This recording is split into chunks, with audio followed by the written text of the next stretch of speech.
ॐ श्री गणेशाय नमः। ॐ श्री सरस्वत्यै नमः। ॐ श्री सद्गुरुभ्यो नमः। ॐ भागवत भगवान की जय। नमः श्री परमहंस स्वादित चरण कमल चिन्मकरन्दाय भक्तजनमानस निवासाय श्रीरामचन्द्राय वागीसायस्य वदने लक्ष्मी यस्य च वक्षसि यस्यास्ते हृदये संवित् तं नृसिंहं भजे। सच्चिदानन्दरूपाय विश्वोत्पत्त्यादिहेतवे तापत्रयविनाशाय श्रीकृष्णाय वयं नमः।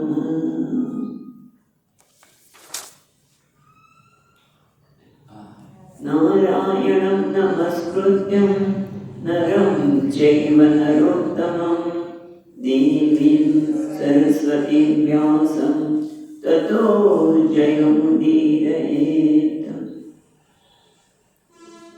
श्रीकृष्णाय वासुदेवाय हरये परमात्मने प्रणतक्लेशनाशाय गोविन्दाय नमो नमः। यं प्रवचन्तमनुपेत्य अपेतकृत्यं द्वैपायनो विहरकातराजुहाव पुत्रेति तन्मयतया तरवोऽभिनेन्दुः तं सर्वभूतहृदयं मुनिमानतोऽस्मि।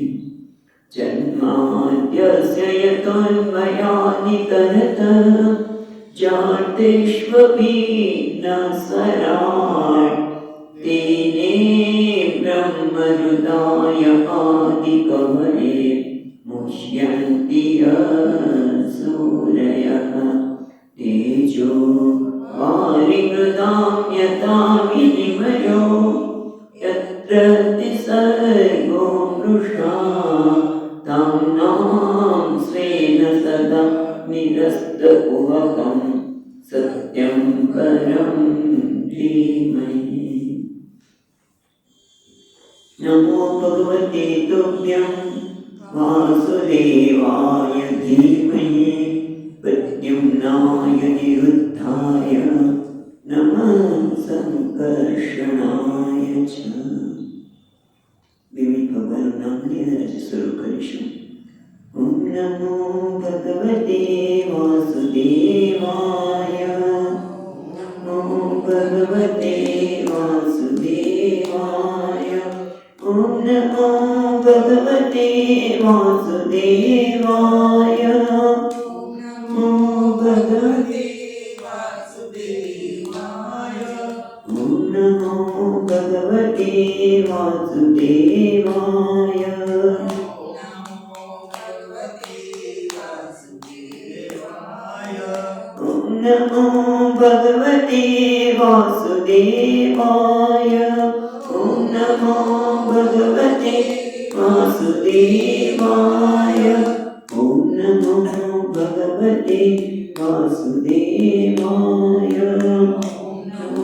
भगवते वासुदेवाय। ओम नमो भगवते वासुदेवाय। ओम नमो भगवते वासुदेवाय।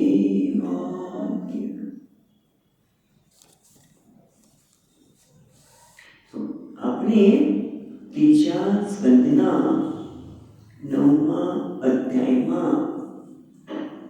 પ્રવેશ કરેલો છે અને એમાં પણ 26મા શ્લોકથી આપણે જોતા હતા એ પ્રમાણે મૈત્રેય મુનિ કહે છે કે જ્યારે સ્વસ્ય સંભવન શૂન્ય, જ્યારે બ્રહ્માજીએ પોતાની ઉત્પત્તિ જેમાંથી થઈ છે તે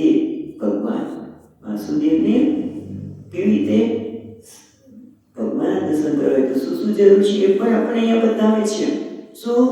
તપ, વિદ્યા, સમાધિ. તપ એટલે શારીરિક તપ, વિદ્યાની ઉપાસના અને સમાધિ ચિત્તની એકાગ્રતા દ્વારા એમણે ભગવાનના દર્શન કર્યા અને પોતાની મન અને વાણીથી જેટલી પહોંચ છે એની સ્તુતિ કરી અને છતાં એમનો જે ધ્યેય છે તેની ખબર ન પડી એટલે માણસ થાકી જાય અને શાંત થઈ જાય એટલે પોતે પણ થાકી ગયા અને શાંત થઈ ગયા. હવે પછી કહે છે જ્યારે અર્થ અભિપ્રેત. ચાલો 27મો શ્લોક અને 28મો શ્લોક વાંચીશું. ગઈ વખતે વાંચ્યું હતું પણ થોડા અટક્યા હતા. અતાભિપ્રેત્ય તન્વીક્ષ્ય બ્રહ્મણો મધુસૂદનઃ વિષિન્ન ચેતસં તેન કલ્પવ્યતિરકાવસા લોક સંસાન વિજ્ઞાન આત્મનક્કિયતે યદઃ તમાહાબાધયા વાચા કશ્મલં સમયં વિવ. એને 27ના શ્લોકમાં અને 28 શ્લોક બંને સાથે જશે. એટલે અથવા અભિપ્રેત્ય અન્વિક્ષા બ્રહ્મણઃ મધુસૂદનઃ. અથ ત્યારબાદ અભિપ્રેત્ય અન્વિક્ષા બ્રહ્માજી પોતાનો અભિપ્રાય છે એને જાણ્યો નહીં. અભિપ્રાયને જાણીને એવું નથી, બ્રહ્માજીના અભિપ્રાયને જાણીને અન્વિક્ષા જાણીને પછી છે મધુસૂદન. ભગવાન મધુસૂદન છેલ્લી લીટીમાં તમ આહ અગાધયા વાચા કશ્મલમ સમયન ઇવ. છેલ્લી 28મા શ્લોકની બીજી લીટી તેમાં કહે છે જ્યારે બ્રહ્માજીનો અભિપ્રાય એમણે જાણ્યો ભગવાને ત્યારે તમ બ્રહ્માજીને આહ કહ્યું. એટલે અગાધયા વાચા એટલે ગંભીર એટલે કે જેનો અર્થ ગંભીર નીકળે છે. ગંભીર વાણીને જેનો અર્થમાં ગંભીર છે એ વાણી દ્વારા કલ્પસ સમયન ઇવ. કલ્પશ સમયન ઇવ. એમનો વિષાદને કલ્પસ એટલે બ્રહ્માજીને વિષાદ થયો છે એનું સમન કરતા હોય એ રીતે એમણે શું કહ્યું? વિષિન્ન ચેતસં તેન કલ્પવ્યતિરકાવસા. અને એ કેવા છે? મધુસૂદન ભગવાને કલ્પ વ્યતિરિક અંબસા એટલે કે યુગાંતરકાલીય જે જળ છે તેમાં વિષિન્ન ચેતસ જે વિષાદયુક્ત પ્રલયકાળના જળ રાશિથી ડરેલા ગભરાયેલા વિષાદયુક્ત ડરેલા ગભરાયેલા ચિત્તવાળા અને લોક સંસ્થાન વિજ્ઞાન એટલે લોક સંસ્થાન વિજ્ઞાન એટલે શું થશે? પોતાને સૃષ્ટિ રચનાનું જ્ઞાન થાય તે માટે. જ્ઞાન તો થયું નથી એમને હજી કે કેવી રીતે એમને સૃષ્ટિની રચના કરવાની છે. એટલા માટે કે છે લોક સંસ્થાન અવિજ્ઞાનમ આત્મનમ પરિકીપ્યતે. પોતે વિષાદયુક્ત એટલા માટે બન્યા છે કે સૃષ્ટિના રચનાનું જ્ઞાન થાય તે માટે એ ખૂબ ખેદ પામતા હતા. હજી સુધી મને ખબર પડી નથી. એટલે એ ખેદને એ વિષાદને ભગવાન જાણે કે દૂર કરી રહ્યા છે. એ હવે ભગવાન એમને કહે છે આ વાક્ય મૈત્રેય મુનિ કોને કહે છે? વિદુરજીને. વિદુરજીને આ બધું પછી સંવાદ કોણ કહે છે? પરીક્ષિત રાજાને સુખદેવજી માને છે. પછી એમ જોવા જઈએ પાછું સૌનકનું છે પણ ચાલો અહીંયા આપણે અટકીએ છીએ. પણ આ રીતે ભગવાન કહ્યું. શ્રી ભગવ 29મો શ્લોક છે. શ્રી ભગવાન વાચ મા વેદ ગર્ભપાસ્તંત્રે સર્વ ઉદ્યમમાવહ તન્મયાપાદિતં ક્ષત્રે યન્માં પ્રાર્થયતે ભવાન. હવે ભગવાન એમને આશ્વાસન આપે છે. કોને? બ્રહ્માજીને. શ્રી ભગવાન વાચ. ભગવાન બોલ્યા માં એટલે નહીં. વેદ ગર્ભ એટલે વેદના. વેદ ગર્ભ એટલે વેદના સંચાર કરનાર. કારણ કે વેદ ગર્ભ વેદનું જ્ઞાન હતું ને.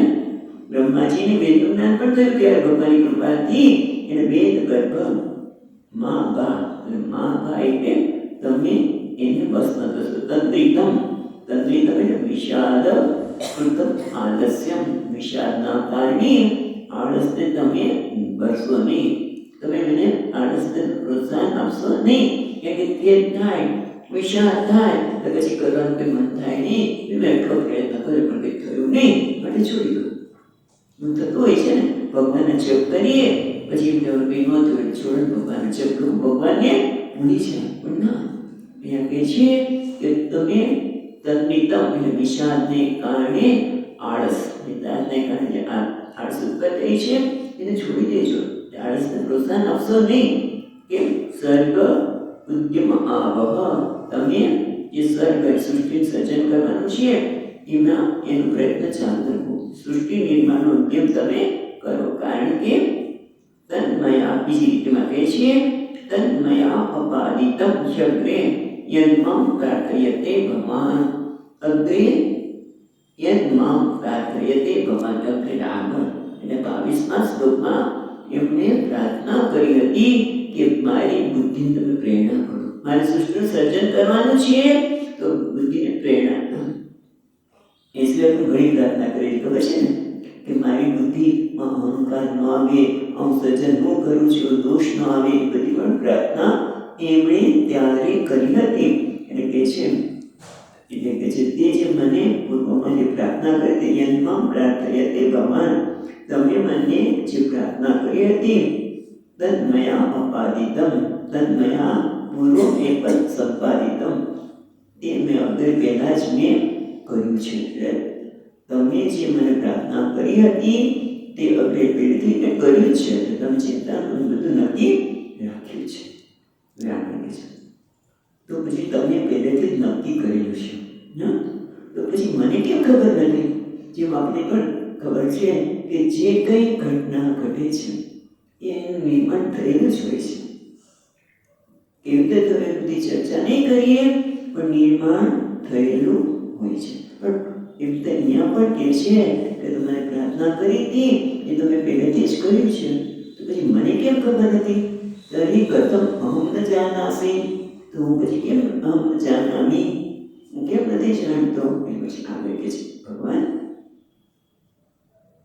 ભૂયસ્તમ તપ આદિષ્ય વિદ્યામ ચૈવ મદાશ્રયામ તાભ્યામ અંતર્હૃદિ બ્રહ્મન લોકાન રક્ષસ્ય પાવૃતાન.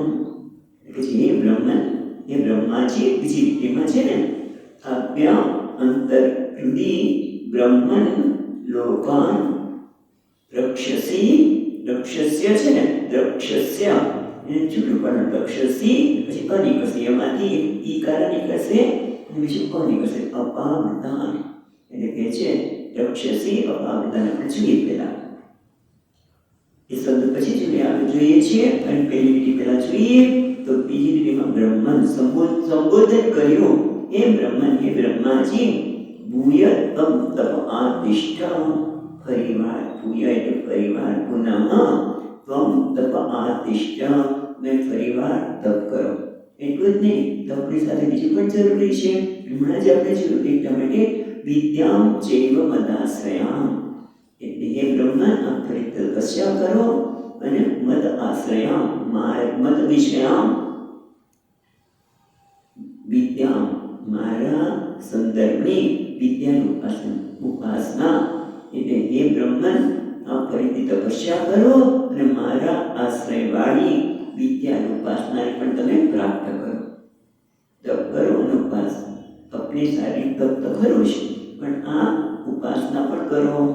અને એટલે શું થશે? તાભ્યામ પેલી લીટીમાં જો ભૂય તમ તપ આતિષ્ઠ વિદ્યામ ચ એવ મદ આશ્રયામ, એટલે મારા વિષયમાં જે વિદ્યા છે, મારા વિષય વિદ્યા એટલે શું? મારા વિષયમાં વિદ્યા, મારા આશ્રયવાળી જે ઉપાસના છે, વિદ્યાની ઉપાસના છે એ, અને તપ કરો. પછી એના માટે બીજી લીટીમાંથી તાભ્યામ, તાભ્યામ તે બે એ તપ વિદ્યાભ્યામ, તપ અને વિદ્યાને કારણે અંતર્હૃદિ, તમારા હૃદયમાં અંતઃકરણમાં રુધિ લોકાન રક્ષસી અપાવૃતાન. અપાવૃતાન એટલે જે આવરણ દૂર થઈ જશે, તમારા હૃદયમાંથી આવરણ દૂર થઈ જશે અને એના કારણે હૃદયની મધ્યમાં લોકાન રક્ષસી. લોકાન એટલે દેવ, મનુષ્ય વગેરે બધા લોકોને તમે જોશો. એટલે કેવી રીતે સર્જન કરવું એ તમને દેખાશે. ક્યારે કે ફરી તપ કરો, ફરીવાર ઉપાસના કરો અને એ બંનેના લીધે તમારા હૃદયમાં જે કંઈ આવરણ છે અપાવૃતાન એ દૂર થશે અને આવરણ દૂર થતાં તમે હૃદયમાં જ આ લોકોને એટલે કે મનુષ્ય, દેવતા વગેરે બધાને તમે રક્ષસી, તમારા જ હૃદયમાં તમે એને જોશો. ઓકે, પછી આપણે કહે છે 31મા શ્લોકમાં તત આત્મનિ લોકે ચ ભક્તિ યુક્ત સમાહિતઃ દ્રષ્ટાસી મામ તત બ્રહ્મન મયિ લોકસ્ત્વમાત્મનઃ. તતઃ ત્યાર પછી જ્યારે તમે તપ અને ઉપાસના કરશો ત્યારે એટલે બધા દ્વારા બ્રહ્માજીને તો કે છે, પણ આપણે પણ આ બધાની આવશ્યકતા છે. જો ભગવાનના સાથે ભગવાનનું કામ કરવું હોય તો કરો, અને ભગવાનનું કામ કરીએ તો જાણવું છે કે ભગવાન પ્રસન્ન થાય. અને એટલા માટે કે છે તત ત્યાર પછી તત એ બ્રહ્મન. પછી બીજી રીતેમાં પણ સંબોધન છે જો દ્રષ્ટાસી મામ તમ બ્રહ્મન મયિ લોકાન તમ આત્મનઃ. એટલે કે છે એ બ્રહ્મન તતઃ ત્યારબાદ શું ભક્તિયુક્ત સમાહિતઃ. પહેલા તે છે ત્યારબાદ ભક્તિયુક્ત સમાહિતઃ. તમે ભક્તિ તથા સાવધાન થઈને એટલે એકાગ્ર થઈને ભક્તિયુક્ત સમાહિતઃ એટલે એકાગ્ર ચિત્ત. તમે ભક્તિયુક્ત અને એકાગ્ર ચિત્તે થશો ત્યારે શું થશે? આત્મની લોકે ચ મામ દ્રષ્ટાસી. જો પહેલા શ્લોકમાં છે આત્મની લોકે ચ અને પછી નીચે દ્રષ્ટાસી. આ દ્રષ્ટાસી બંનેમાં લાગુ પડશે. એટલે પહેલા તો કે છે કે તમે ભક્તિયુક્ત અને એકાગ્ર ચિત્તવાળા થઈને આત્મની, આત્મને પોતાનામાં, આત્મા એટલે પોતે, આત્મને પોતાનામાં લોક એટલે પણ મનુષ્ય, દેવતા વગેરે અને મામ તતમ એટલે વ્યાપ્તમ, મામ તતમ દ્રષ્ટાસી. બીજી રીતમાં છે ને મામ તતમ દ્રષ્ટાસી આત્મની લોકે ચ મામ તતમ દ્રષ્ટાસી.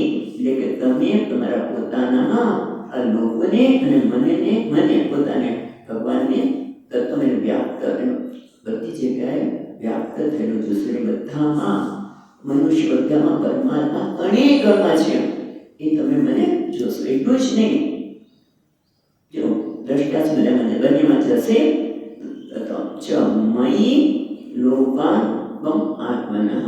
એ આત્મનઃ એટલે જીવા રક્ષાસી. અને પેલા તમે શું કીધું? તમારામાં પોતાનામાં લોક અને મને વ્યાપેલું જોશો. અને પછી મય એટલે મારામાં લોકોને અને તમે આત્માના જીવોને વ્યાપ્ત થયેલા જોશો.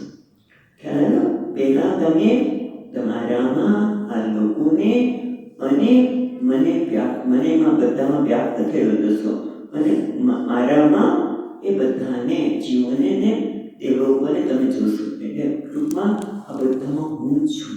લોકો તમે બધામાં હું જ રહેલો છું એવું તમે જોશો. પણ જુદી રીતે કહ્યું કે ભક્તિ યુક્ત થઈને એકાગ્રચિત થશો ત્યારે તમે જે તપ કરશો, તમે જે ઉપાસના કરશો, ઉપાસના એટલે ભક્તિ, અને ભક્તિયુક્ત ચિત્તવાળા થઈને જ્યારે ઉપાસના કરશો ત્યારે તમે મને તમારા પોતાનામાં લોક અને મને વ્યાપ્ત કરેલો જોશો અને મારામાં લોકો અને જીવોને જોશો.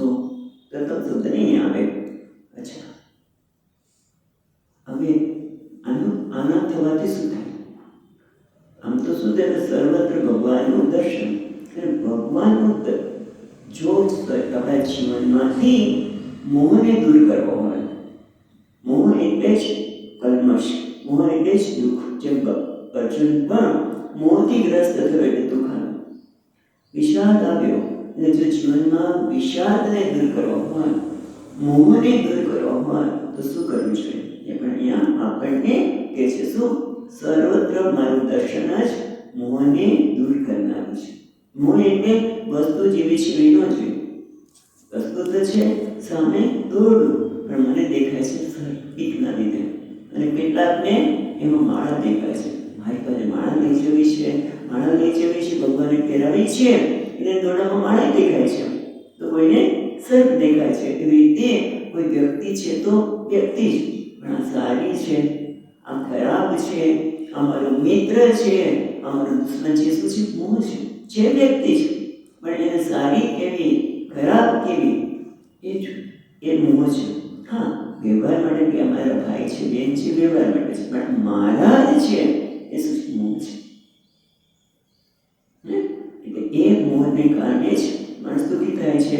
પણ જ્યારે બધામાં પરમાત્માના દર્શન કરે છે ત્યારે આ મોહમાંથી મુક્ત થાય છે. એ આપણને 32મા શ્લોકમાં કહે છે.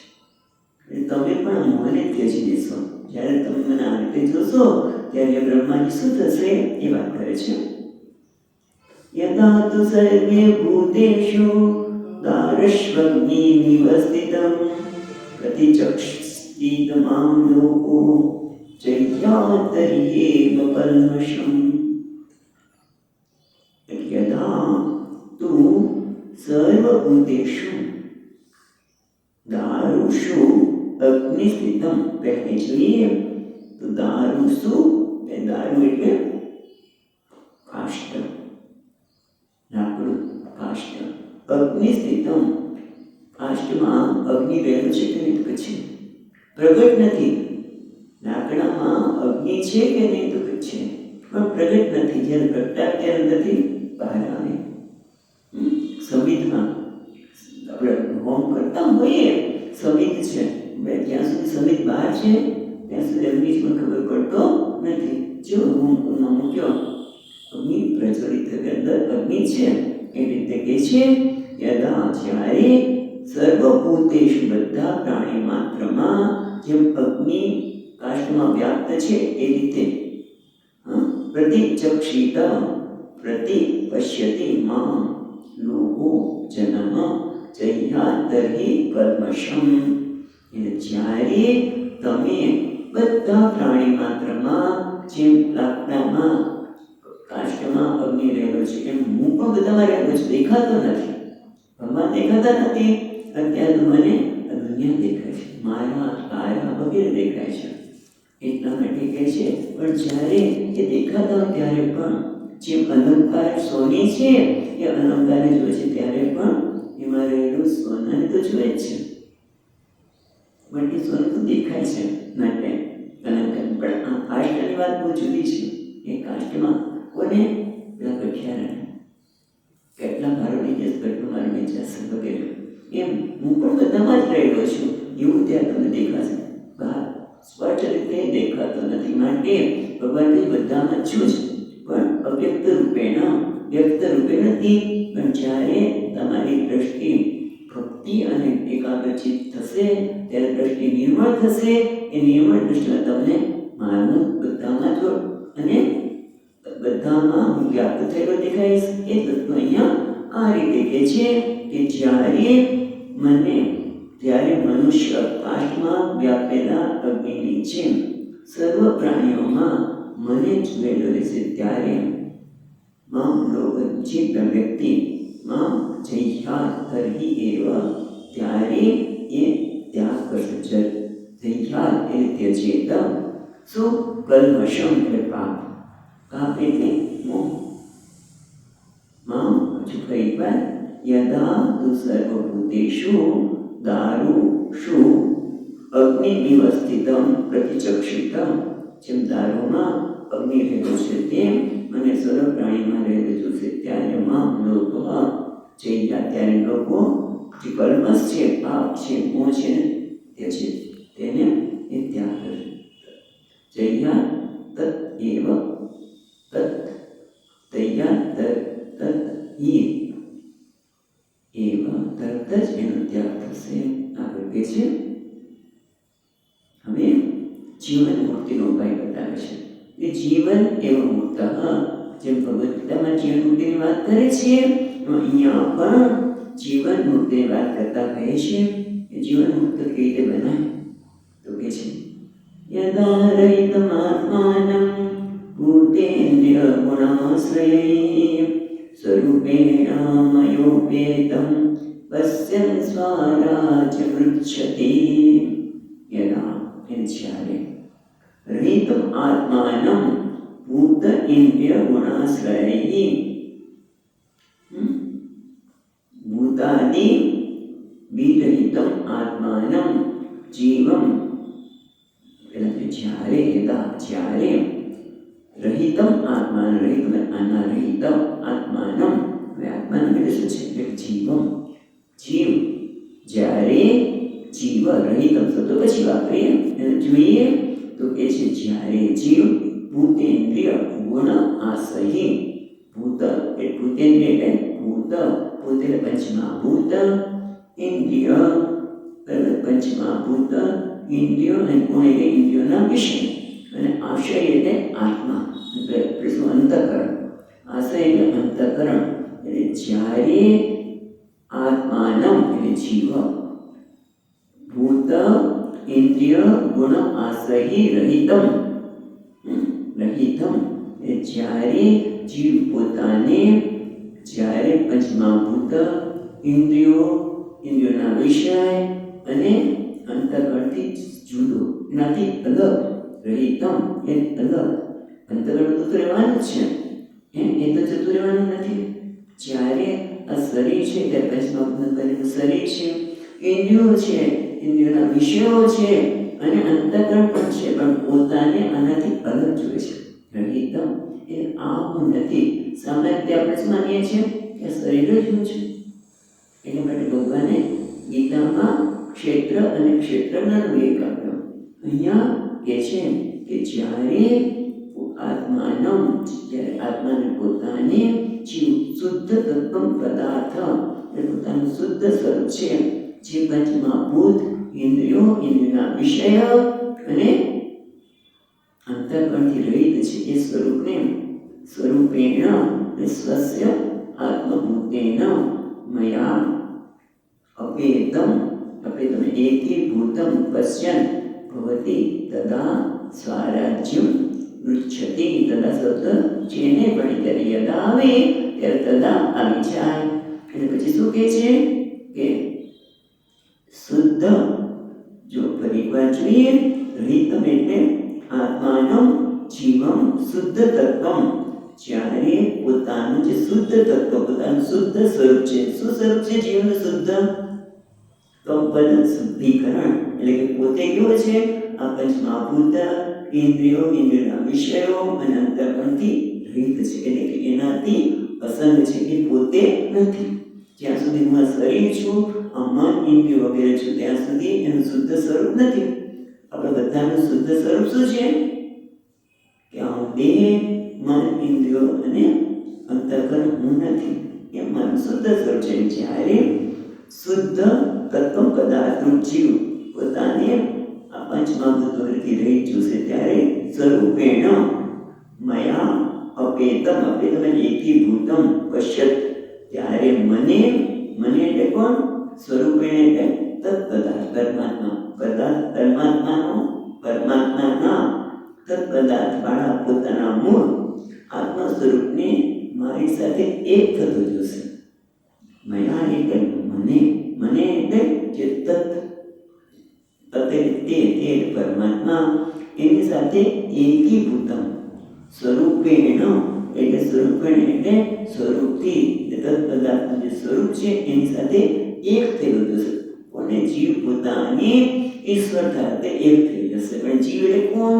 જીવનું શુદ્ધ સ્વરૂપ. અને જીવનું શુદ્ધ સ્વરૂપ એટલે જે આ ભૂત ઇન્દ્રિય ગુણાશ્રયી રહિતમ, બરાબર, એ પ્રકારનું જે શુદ્ધ સ્વરૂપ છે. જો આખું વેદાંત આવે છે, શુદ્ધ સ્વરૂપમ, જે પોતાનું શુદ્ધ સ્વરૂપ છે, મયા અપેતમ પશ્યન, જે મારાથી રહી છે તેને જોશે, ત્યારે સ્વરાજ્ય પૃચ્છતિ.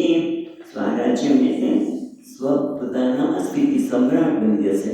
મોક્ષ સ્વરાજ્ય એટલે સમ્રાટ, સ્વરાજ્ય એટલે મોક્ષ.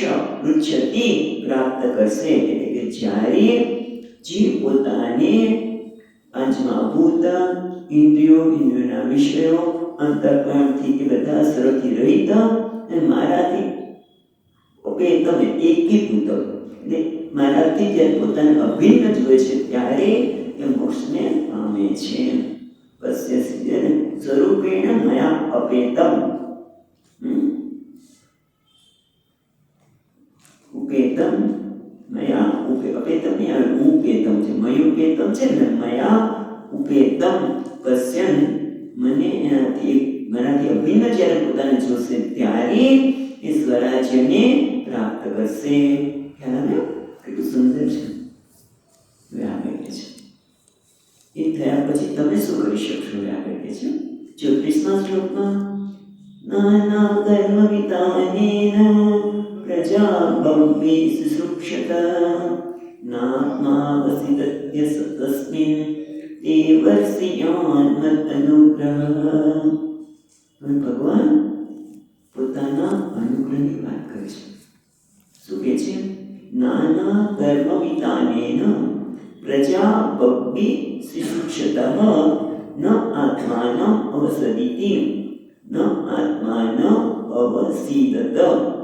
અવસિદતિ. કહેવાય છે ને તીન કરશે પછી કરશે અકારા. અસ્મિન તે વર્ષિયાન મત અનુગ્રહ. એટલે કે છે નાના કર્મ એટલે નાના કર્મ વિતાનેન એને શું થશે? નાના કર્મણામ. નાના કર્મ એટલે જીવ સંબંધી અનાદિ પુણ્ય પાપ કર્મ વિતાનેન ને વિસ્તરણેન પ્રજા બહુભિ સુસૃક્ષત. અનેક પ્રજા બહુભિ એટલે અનેક પ્રજાને સુસૃક્ષત સર્જન કરવાની ઈચ્છા હોય તમે. બરાબર? અનેક કર્મોના વિસ્તારથી અનેક પ્રકારની પ્રજાઓ સર્જવાની ઈચ્છા હોય તમે હોવા છતાં પણ ન આત્માનમ અવસિદતિ પણ છતાં તમારું મન, આત્મા એટલે તમારું ચિત્ત, મન તમારું ચિત્ત ન આત્માનમ અવસિદતિ. અસ્મિન તે આમાં, અસ્મિન આમાં એટલે છે અસ્મિન આ સમયે, અસ્મિન અહીંયા ન અવસિદતિ ન મોહમ પ્રાપ્સ્યતિ. તમે મોહ પ્રાપ્ત નહીં કરો. તું છે ન આત્માનમ અવસિદતિ અસ્મિન તે તવ તમારું ચિત્ત, તવ ચિત્તમ તવ તે આત્માનમ. પેલા તે આત્માનમ, આત્મા એટલે ચિત્ત થાય છે અહીંયા, અને તે તવ તમારું ચિત્ત ન અવસ્થિતિ તમારું ચિત્ત અવસ્થિત વિષાદ નહીં થાય. કેમ? તે વર્ષિયાન મન અનુગ્રહ, તે પણ મારો મહાન અનુગ્રહ છે. માટે તમારા ઉપર મહાન વર્ષિયાન અતિ શ્રેષ્ઠ અધિકાર અતિ અધિક મારો અનુગ્રહ છે. માટે મેં પ્રાર્થના કરી હતી ને કે હું સર્જન કરું, હું મારામાં આવા પ્રકારનું આવે નહીં કે હું સર્જન કરું છું તો કયો દોષ આવે? જ્યારે સર્જન કરીએ, જ્યારે આપણે કોઈ પણ કાર્ય કરીએ ત્યારે બે પ્રકારના દોષ આવે. કયા? કાં તો કોઈનો માટે તિરસ્કાર થાય અથવા તો કોઈનો માટે આસક્તિ થાય. એ બંને વસ્તુ થાય. કોઈને વધારે આપી દઈએ અને કોઈનો તિરસ્કાર કરીએ. અનુગ્રહ અને જીભન ત્યાં વાત શબ્દ વાપરેલો એ પ્રકારે આપે છે. મને એવું ન થાય માટે તમે મારા પર અનુગ્રહ કરો. એ કે મેં તો નક્કી કરેલું છે તમને. એટલે કહે છે ભગવાન કે નાના કર્મ વિતાનેન, જ્યારે જીવના અનેક કર્મ વિસ્તાર કરશો, કારણ કે એના પાપ અને પુણ્ય કર્મના પાપ પુણ્ય કર્મનો જ્યારે વિસ્તાર કરીને તમે અનેક લોકોને સર્જશો, અનેક પ્રજાને શિક્ષિત સર્જન કરતી વખતે કરવાની ઈચ્છાથી અથવા તો કરી રહેશો ત્યારે જો બંને થાય શિક્ષિત સુક્ષત શાસ્ત્રમ ઈચ્છત સર્જન કરવાની ઈચ્છાથી અથવા સર્જન કરશો ત્યારે પણ તવ આત્માનમ તમારો આત્મા ને ચિત્ત ન વસિદ્ધિ એ તમારો આત્મા ચિત્ત મોહને પામે ન અસિદ્ધ વિંદતી, એ મોહ ન પ્રાપ્નોતિ, કેમ દર્શિયાન મદ અનુગ્રહમ, એ મારો મહાન અનુગ્રહ છે, માટે તમે મોહ નહીં પામો. એટલે કર્મ કરીએ તો ત્યાં તો ગડબડ કરી જ નાખીએ આપણે, કારણ કે જ્યાં સુધી અહંકાર છે, હું કર્મ કરું છું, ત્યાં સુધી આ બધું જ અંદર આવવાનું છે, પણ મારો અનુગ્રહ માટે તમને નહીં થાય. એટલે 4 શ્લોકમાં ભગવાન પોતાનો અનુગ્રહ વર્ણન કરે છે. 35મો શ્લોક.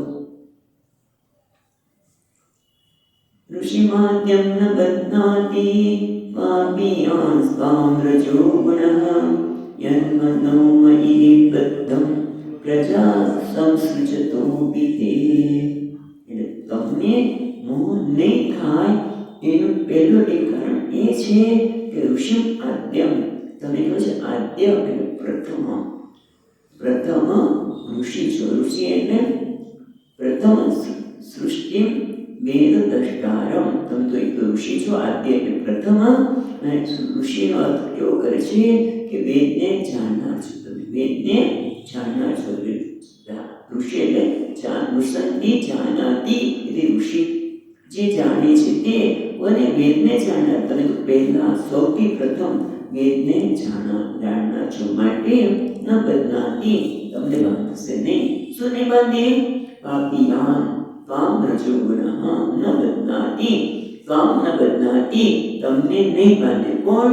પાપીયાન. પાપીયાન એટલે વિક્ષેપ કરનાર, પાપ એટલે વિક્ષેપ કરનાર. પાપીયાન આમ તો ભગવદ્ ગીતામાં પણ ભગવાન રજોગુણ અને તમોગુણને શત્રુ કહે છે. પાપી છે એટલે પાપને અવતારનાર છે, માટે પણ અહીંયા પાપીયાનો અર્થ ટીકાકાર વિક્ષેપમ ન કરોતિ, એ વિક્ષેપ એનાથી થતો નથી. ઓકે, એટલે રજોગુણ, કારણ કે રજોગુણનું કાર્ય જ એ છે કે વિક્ષેપ કરો. સર્જન ક્યારે થાય? જો રજોગુણ હોય ત્યારે. અને બ્રહ્માજી સર્જન કરવાના છે, એટલે રજોગુણ તો આવવાનું જ, પણ એ રજોગુણ તમારામાં પાપ નહીં બનાવે, પાપ ઉત્પન્ન નહીં કરે, તમને પાપથી બાંધશે નહીં. એમ મનો કેમ નહીં બાંધે? કે તમે મહાન છો, કોઈ મારા પોતાના છો, એનું તમારા પર અનુગ્રહ કરું, એમ વિચારે ન કરતો. ના, એટલા માટે નહીં. યન મનો મયી નિબદ્ધમ પ્રજા સંસ્કૃતોપિ તે, તમે પ્રજાનું સર્જન કરતા હશો ત્યારે પણ યન મનો મયી નિબદ્ધમ, કારણ કે ન બદનાતી પ્રજા સંસ્કૃતોપિ, તે પ્રજાનું સર્જન કરતા હોવા છતાં તે તવ મન મયી નિબદ્ધમ એટલે આસક્તમ, તમારું મન મારામાં આસક્ત હશે. સર્જન કરતી વખતે પણ તમે મને ભૂલશો નહીં. ખ્યાલ આવ્યો? આપણે જો સર્જન કરીએ, કોઈ પણ કર્મ કરીએ, પણ એ સાથે ભગવાન જો યાદ રહે તો આપણે કર્મનો થાક ન લાગે. ખ્યાલ આવે છે? કર્મનો થાક ન લાગે કે કરાવનાર કોણ છે? એની અનુભૂતિ કરું છું, એનો મહાન અનુગ્રહ છે. એટલે આપણા જીવનમાં એક આ વસ્તુ પણ આવી જાય કે આ જે કંઈ છે એ ભગવાન અનુગ્રહ છે. ભગવાન તારો આભાર, ભગવાન તને ધન્યવાદ, ભગવાન તારી ખૂબ ખૂબ કૃપા છે. જો એ જોઈ શકે તો થાક લાગે નહીં. અને તમે આ રીતે મારી સાથે જોડાયેલા છો. એટલે કે છે ઋષિ આદ્યમ બદનાતિ પાપીયાન તામ રજો ગુણઃ યન મનો મયી નિબદ્ધમ પ્રજા સંસ્કૃતોપિ તે. અત્યંત પાપી, અત્યંત વિક્ષેપ કરનારો રજોગુણ તમે આદ્ય ઋષિ હોવાના લીધે તમને માનશે નહીં. ક્યારે? કે પ્રજાનું સર્જન કરવા છતાં પણ તમારું મન મારામાં લાગેલું છે, માટે તમારું મન મારામાં લાગેલું છે, માટે તમે પ્રજાનું સર્જન કરતા હશો ત્યારે પણ તમને આ રજોગુણ વિકસિત કરશે નહીં. આગળ કહે છે નાતોહમ ભવતાત્પત્ય દુર્વિજ્ઞેયોપિ તેનામ યન્માં તમ મન્યસે યુક્તં ભૂતેભ્ય ગુણાત્મભિઃ. એટલે અનુગ્રહની વાત કરતા કરતા પોતાનું પણ ઓળખાણ, પોતાનું સ્વરૂપની પણ ભગવાન વાત કરતા જાય છે. પહેલી લીટીમાં કહે છે જ્ઞાતો અહમ ભવતા તું અદ્ય તું પરંતુ જ્ઞાતો અહમ એટલે તમે મને જાણો છો. જ્ઞાતો અહમ એ તમે મને જાણો છો. પણ હું કેવો છું? દુર્વિજ્ઞે અપિદેહિનામ દેહધારીઓ માટે હું દુર્વિજ્ઞ છું. હું સરળતાથી જણાતો નથી, જાણવા માટે અઘરો છું. જે દેહધારી છે, જેને દેહ ધારણ કર્યું છે, કે અહંકાર આવી જવાનો દેહમાં, પણ તમે તો મારી સાથે જોડાયેલા છો સતત. માટે દેહધારીઓ માટે હું કેવો છું? દુર્વિજ્ઞ. છતાં જ્ઞાત અહમ ભવતા પણ તમે મને જાણ્યો છો. આજે તમારા દ્વારા હું જાણી શકાયો છું. એટલે તમે મને જાણ્યો છો. કેવી રીતે? તપ, વિદ્યા અને સમાધિ દ્વારા. બરાબર, એટલું બોલવાનું નથી. એ તમે મને જાણ્યો છે અને એના કારણે તમે મને જાણ્યો છો. માટે યત્માં કમ મન્યસે, કેવી રીતે તમે મને જાણ્યો છો? પણ કેવી રીતે, કેવો જાણ્યો છે? તો કે છે યત્માં કમ મન્યસે અયુક્તમ, જેના વગ્ર અયુક્તમ ભૂતેન્દ્રિય ગુણાત્મભિ, એટલે એના કારણે તમને જે પાપિયાન હૃદયનો બાંધશે નહીં, કારણ કે તમારું મન મારામાં જોડાયેલું છે. પણ હું કેવો છું? સામાન્ય રીતે દેહધારીઓ માટે દુર્વિજ્ઞ છું, સરળતાથી જણાતો નથી. છતાં પણ તમે મને કેવી રીતે જાણ્યો છે? તો કે છે યન્માં ભૂતેન્દ્રિય ગુણાત્મભિ અયુક્તમ મન્યસે, એટલે કે ભૂતેન્દ્રિય એટલે ભૂત એટલે પંચમહાભૂત, ઇન્દ્રિયો અને ગુણ એટલે સત્વ ગુણ, સત્વાદિ આત્માનમ એટલે આત્મા છે ને, ભૂત ઇન્દ્રિય ગુણાત્મભિ છે ને, છેલ્લું ગુણ ભૂતેન્દ્રિય ગુણ આત્મભિ. ભૂત એટલે પંચમહાભૂત, ગુણ એટલે ઇન્દ્રિયો, પંચમહાભૂત ઇન્દ્રિયો, ગુણ એટલે સત્વ રજસ વગેરે ગુણો, અને આત્મા એટલે અહંકાર. એનાથી અયુક્તમ એટલે નથી જોડાયેલો નથી. તે અયુક્તમ છે ને, એટલે ભગવાન કહે છે કે પંચમહાભૂત ઇન્દ્રિયો, ગુણો અને અહંકારથી અયુક્ત જોડાયેલો નથી. એમ તમે મને જાણો છો. એમ તમે મને મન્યસે જાણો છો. તમે જે દુર્વિજ્ઞ છે હું, એવા મને તમે જાણો છો. પણ કેવી રીતે જાણો છો? તો કે હું પંચમહાભૂત ઇન્દ્રિયો અને ગુણો અને અહંકારથી જુદો છું, એમ તમે મને જાણો છો. ખ્યાલ આવ્યો? ભગવાનને જાણવાના છે, ભગવાનને જાણવાના છે. કેવી રીતે જાણવાના છે? સગુણ કે નહીં? જ્યારે એમ કહે છે કે ઇન્દ્રિયો, પંચમહાભૂતો, ગુણો અને અહંકારથી અયુક્ત, એનાથી અલગ છું, જુદો છું, એટલે સચ્ચિદાનંદ સ્વરૂપ થયું. એ રીતે તમે મને જાણો છો. ખ્યાલ આવે છે? કેટલું અંદર ગર્ભિત મૂકી દીધું છે. એવો મને તમે જાણો છો. ત્યારે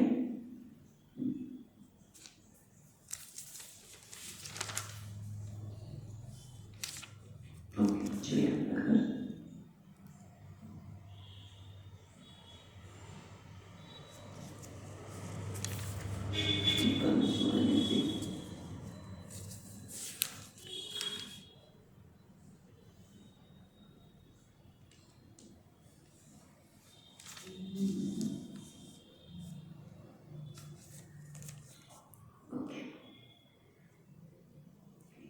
સુંદર રીતે જો આપણે જોઈએ. 37મો શ્લોક આવે આપણે. तुभ्यं मद्विचिकित्सायाम् आत्मा मे दर्शितोर्बहिः ज्ञानेन सलिले मूलं पुष्करस्य विचिन्वतः. એટલે પછી આગળ કે છે ભગવાન કે તુભ્યમ મત વિચિકિત્સાયામ, આ બધું મારો અનુગ્રહ છે, બતાવે છે ભગવાન કે તુભ્યમ તમને, મત વિચિકિત્સાયામ, મત વિચિકિત્સાયામ, વિચિકિત્સા એટલે જાણવાની છે. સંસાર કઈ છે? વિચિકિત્સા એટલે તો સંશય થયેલો, એ આપણે જોઈએ છે. મત વિચિકિત્સાયામ આત્માનમ મે દર્શિતો અવૈહિ, એ પછી જોઈએ છીએ. પણ પહેલા બીજી લીટી જોઈએ તો શું કહે છે?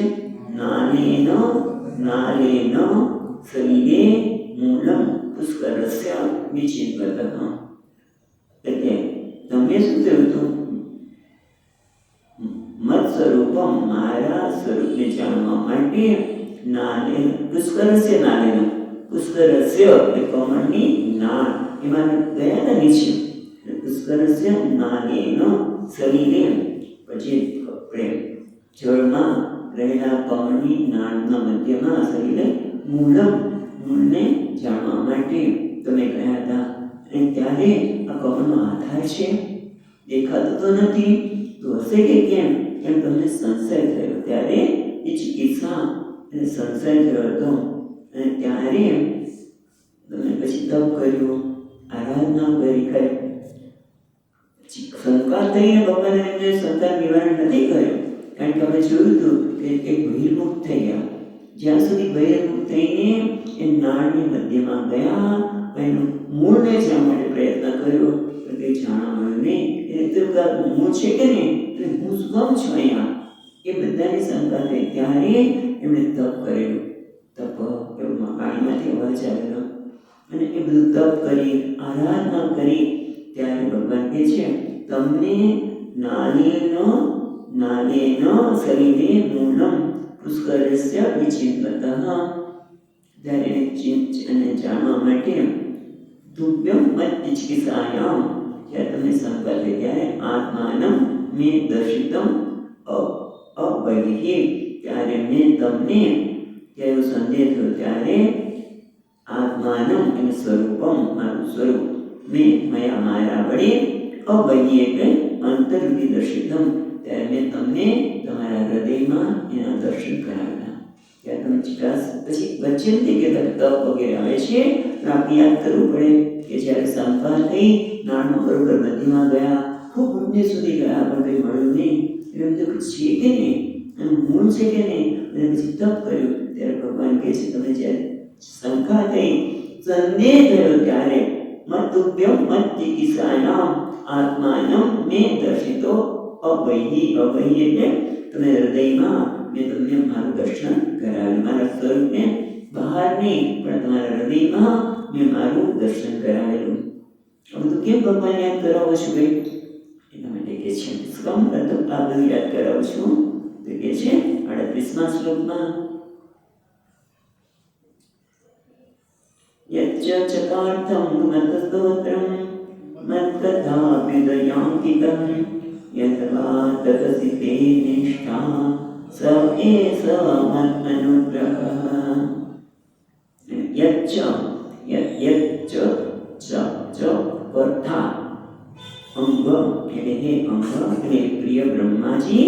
અંગ એટલે પોતાના અંગ, અંગ એ પોતાના પુત્ર હોય, જે પ્રિય હોય એના માટે શું આપણે અંગ, એટલે હે અંગ એ બ્રહ્મા ચકાર્થ, ચકાર્થ એટલે કર્યું, કૃતવાન અસી, ચકાર્થ ચકાર એ ભૂતકાળ છે. અહીંયા ચકાર્થ એટલે કે કૃતવાન અસી, તમે કર્યું. શું કર્યું? મત કથા અભ્યુદયમ ઇદમ. મત કથા એટલે મારી કથા.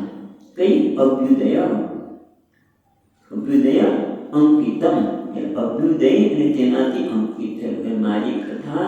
જે અભ્યુદય, જે માણસનો અભ્યુદય કરનાર છે, એનો વિકાસ કરનાર, એનું કલ્યાણ કરનાર છે. અભ્યુદય અને નિશ્રેયસ બંને આવે. અભ્યુદય અને તેનાથી અંકિત થયેલું એ મારી કથા. બરાબર? સ એ સહ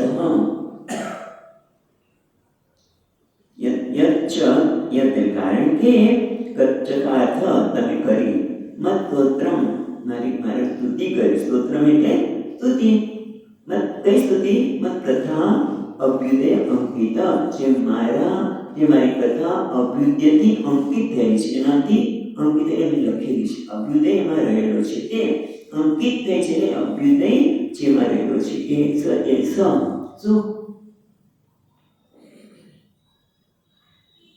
આ બંધનનો અભાવ કેટલું આમાં કથામાં છે એ જોયું કે આ બંધનનો અભાવ મારામાં મને બંધાઈ જવું, તમે મારામાં તમારા મનને બાંધી દીધું, એ અને તેથી તમે મને જાણ્યા. એક એટલે એવું જ્ઞાન થયું તમને. અને મારા રૂપમાં બે વસ્તુ છે, એક તો જ્ઞાન થવું અને બીજા દર્શન થવા. એક તો ભગવાનનું દર્શન થયું હૃદયમાં અને ભગવાનને જેવા છે કેવા આગળ બતાવ્યો એ પ્રમાણે પૂતેન્દ્રિય ગુણાત્મવિરહિતમ અયુક્તમ ભગવાન આવા છે બીજું જ્ઞાન થયું અને સાથે સાથે ભગવાનના દર્શન પણ થયા. એને અહીંયા શું કહે છે, મત કથા અભ્યુતમ અંકિતમ. એ કેવી રીતે યદ્વા તપસી તે નિષ્ઠા. આ જ્ઞાન અને સ્તુતિ કરીએ અને તપમાં નિષ્ઠા થઈ. આ બધું જે આગળ કર્યું ને એ બતાવે છે કે તમને જ્ઞાન થયું, તમને દર્શન થયું, તપમાં નિષ્ઠા થઈ. તપ યદ્વા અને વળી યદ્વા તપસી તે નિષ્ઠા સ એ સ મદ અનુગ્રહ. અને તપમાં નિષ્ઠા થઈ બધું જ મારા અનુગ્રહથી થયું છે. તમે એમ ન માનતા કે મેં કર્યું છે. જે કંઈ થયું છે એ મારા અનુગ્રહથી જ્ઞાન થયું, દર્શન થયું, તપમાં નિષ્ઠા થઈ અને એ બધું જ મત અનુગ્રહ એ મારા અનુગ્રહથી થયું છે. એટલે કે છે તમે જે મારી કથા જે અવિદ્યાથી અંકિત છે એનું સ્તોત્ર એને સ્તુતિ કરી, જ્ઞાન થયું, દર્શન થયું, બધી સુંદર સ્તુતિ કરી આગળ બ્રહ્માજીએ. એ સ્તુતિ એના માટે તપમાં નિષ્ઠા, દર્શન અને જ્ઞાન બધું જ મારા અનુગ્રહથી થયું છે. એના બધું મારું મહાન અનુગ્રહ છે. અને અનુગ્રહના પરિણામે શું છે કે તમે સર્જન કેટલા બધા જીવનનું સર્જન કરશો ત્યારે પણ તમે વિક્ષિપ્ત નહીં થાઓ. તમે આદ્ય વિક્ષિપ્ત નહીં થાઓ અને તમે અવસાદને નહીં પામો, મોહને નહીં પામો. અને છતાં તમે મોહને નહીં પામો. બધું જ મારો અનુગ્રહ છે. મેં દર્શન કરાવ્યું છે, મેં તમને દર્શન કરાવ્યું, જ્ઞાન પણ મેં આપ્યું છે, તપ નિષ્ઠા પણ તમારામાં મેં જ જન્માવી છે. આ બધું જ મારું અનુગ્રહ છે. ભગવાનના અનુગ્રહને અહીંયા બ્રહ્માજીને યાદ અપાવે છે અને આપણે પણ જ્યારે અનુગ્રહ યાદ કરીએ ત્યારે મનાઈને પ્રસન્ન થવાના. એટલા માટે ભગવાન હવે કહે છે 39મા શ્લોકમાં, પ્રીતોહમ અસ્તુ ભદ્રં તે લોકાનાં વિજયેચ્છયા યસ્તૌષી ગુણમયં નિર્ગુણં સમાનુવર્ણયન્નં યત્સ્તૌતિ નિર્ગુણમયં નિર્ગુણં માનુવર્ણયન્નં. એટલે હવે કહે છે પ્રીતો અહમ અસ્મિ, પ્રીતો અહમ અસ્તુ, પ્રીતો અહમ પછી અસ્તુ નીકળશે. પ્રીતો અસ્તુ છે ને, પ્રીતો અહમ અસ્તુ તેનાથી શું પ્રીત અહમ અસ્તુ ભદ્રંતે. હું તારા પર પ્રીત એટલે પ્રસન્ન થયો છું, તારું કલ્યાણ થાવ. ભદ્ર એટલે તારું કલ્યાણ થાવ. હું તમારા પર પ્રસન્ન થયો છું, તમારું કલ્યાણ થાવ.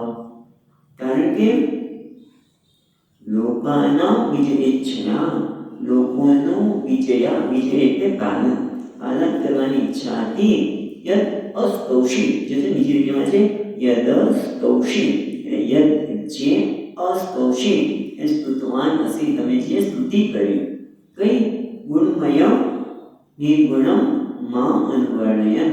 ગુણમયમ એટલે સગુણ રૂપે, ગુણમયત્વેન પ્રત્યમાનપી, હું ગુણ જેવો દેખાતો હોવા છતાં પણ માં નિર્ગુણ એવું વર્ણયન છતાં પણ મારી નિર્ગુણ તરીકે વર્ણન કર્યું. તમે પ્રતીત થયો છો સગુણ રૂપે અને વર્ણન રીતે કર્યું નિર્ગુણ રૂપે કર્યું. એ કેવી રીતે? એટલે ટીકાકાર દીપિનમાં છે, દીપિન કરી ટીકા છે, એમાં બતાવે છે કે પ્રાકૃત ગુણોથી રહિત એવા સગુણ એટલે સગુણ હોવા છતાં નિર્ગુણ બતાવે. અને કયા ગુણ છે? પ્રાકૃત, સામાન્ય પ્રાકૃત ગુણોથી રહિત એવા અપ્રાકૃત સ્વરૂપવાળા ગુણોની રચના રચુતા એટલે નૈગુણ્ય એવો અર્થ કરે છે. કે નિર્ગુણતા એટલે શું? તે પ્રાકૃત ગુણોથી રહિત અપ્રાકૃત ગુણોવાળા એને નિર્ગુણ્ય કર્યો. અથવા તો સગુણ છે છતાં પણ એનું મૂળ રૂપ શું છે? વેદાંતની દ્રષ્ટિએ જોઈએ, ઉપનિષદની દ્રષ્ટિએ જોઈએ તો એ સગુણ છે એ પણ અપ્રાકૃત છે. કારણ કે સર્વજ્ઞ છે, સર્વશક્તિમાન છે, બધા પર દયા કરનાર, અનુગ્રહ કરનાર છે, પણ છતાં મૂળ સ્વરૂપ શું છે? નિર્ગુણ. નિર્ગુણ જ સગુણ રૂપે આ પ્રકારના ગુણો દ્વારા આપણે સ્તુતિ કરી શકીએ છીએ. એટલે કહે છે કે હું તારા પર પ્રસન્ન થયો છું, તારું હે ભાઈ હે બ્રહ્માજી તમારું કલ્યાણ થાવ. કારણ કે તમે શેના માટે કલ્યાણ થાવ? કારણ કે હું સગુણ પ્રતીત હોવા છતાં તમે સફળ લોકોનું સર્જન કરવાની ઈચ્છાથી મને નિગુણ તરીકે મેળવ્યો. સગુણ પ્રતીત થતો હોવા છતાં પણ લોકાની જે ઈચ્છા એ તમે બીજે અહીંયા એક અર્થ છે પાલનનો અને બીજો અહીંયા સફળ. બીજી એક અર્થ સફળતા બધાને અહીંયા અનુકૂળ લાગશે. સફળ લોકોની સર્જન કરવાની ઈચ્છાથી મને નિર્ગુણ રૂપે સ્તુતિ કરી એટલે હું પ્રસન્ન થયો છું. ભગવાન કહે છે એટલે મને નિર્ગુણ સ્તુતિ મને પ્રસન્નતા આપવા વાળી છે. એવું થયું ને? જે આ પ્રમાણે અર્થ જોઈએ તો એ શું કહે છે કે હું તમારા પર પ્રસન્ન છું, તમારું કલ્યાણ થાવ. કારણ કે હું સગુણ પ્રતીત થતો હોય ગુણાના ગુણમય છે ને ત્રીજી રીતિમાં ગુણમય એટલે સગુણ પ્રતીત થતો હોવા છતાં પણ વિજય ઈચ્છા એટલે વિજય છે લોકોના વિજય ઈચ્છા લોકોની સર્જન કરવાની સફળતા પ્રસન્ન કરી ઈચ્છાથી તમે મારી નિર્ગુણમ મામ અનુવર્ણયન તમે નિર્ગુણ રૂપે મારી સ્તુતિ કરી વર્ણન કર્યું એનાથી હું પ્રસન્ન થયો છું. ચાલો બીજું કાર્ય જોઈશું.